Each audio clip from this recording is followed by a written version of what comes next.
Morning guys. Tayo po ay nandito sa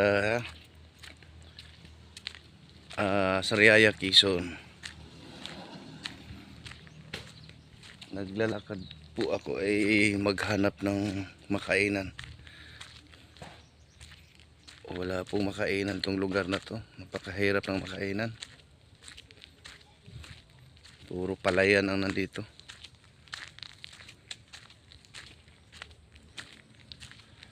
Makahanap tayo na makainan.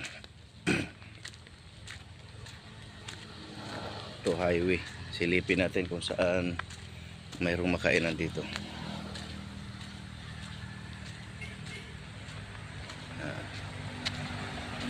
Puro na mga sasakyan to.